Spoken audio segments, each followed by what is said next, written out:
वहीं बिहार में थोड़ी ही देर में वजीर आला नीतीश कुमार का इस्तीफा तय माना जा रहा है और खबर यह भी है कि नीतीश कुमार आज ही दोबारा वजीर आला के ओहदे का हलफ भी ले लेंगे।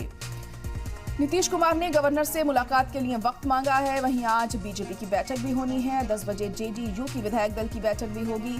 आज क्योंकि नीतीश कुमार ने गवर्नर से मिलने का वक्त मांगा है तो ये समझा जा रहा है कि ये मुलाकात 10 से 11 बजे के बीच हो सकती है और इस मुलाकात में नीतीश कुमार सीएम ओहदे से इस्तीफा देंगे। वहीं खबर ये भी है कि बीजेपी सदर जेपी नड्डा आज दोपहर 3 बजे पटना पहुंचेंगे और उनके साथ चिराग पासवान भी पटना आएंगे।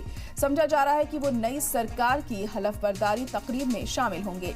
आज दोपहर 2 बजे पूर्णिया में कांग्रेस अरकान असेंबली की मीटिंग भी होगी और आरजेडी खेमे से ये बड़ी खबर है कि लालू यादव की बेटी रोहिणी आचार्य ने सोशल मीडिया पर पोस्ट करके कहा है कि जब तक सांस बाकी है फिरका वाराना ताकतों के खिलाफ हमारी लड़ाई जारी रहेगी।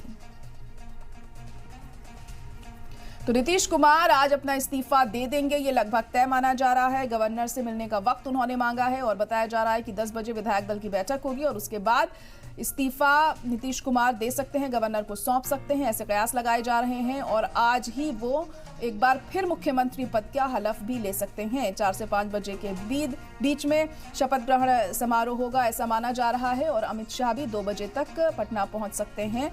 सूत्रों के हवाले से ऐसी जानकारी मिल रही है। तो बिहार में क्या एक बार फिर से तख्ता पलट होगा, इसको लेकर तमाम कयास पिछले कई दिनों से लगाए जा रहे हैं और लगता है कि आज इस पर कोई आखिरी फैसला देखने को मिल जाएगा। नीतीश कुमार जी को एक्सक्यूज देने की जरूरत है कि नीतीश कुमार जी की प्रशंसा होती है।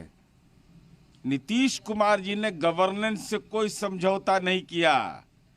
पीड़ा इस बात की है राष्ट्रीय जनता दल को कि नीतीश कुमार जी ने बड़े पैमाने पर नियुक्ति की और नियुक्ति में कोई घाल मेल नहीं हो पाया, कोई पदस्थापन का खेल नहीं हो पाया जैसे राजस्व विभाग में करने की कोशिश की थी।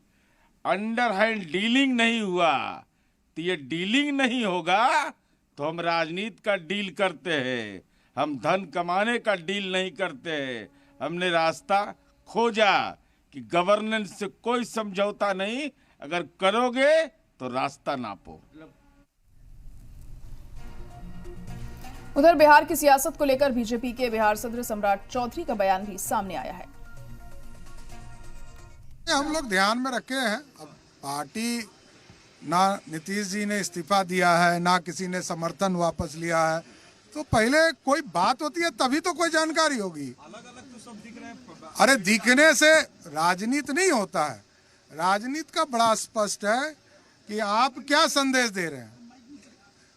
भारतीय जनता पार्टी ये जानना चाहती है कि बिहार की स्थिति क्या है।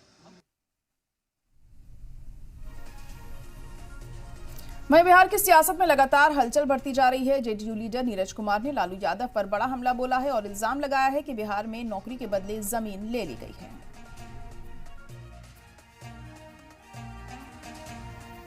राजद नेतृत्व बेचैन है।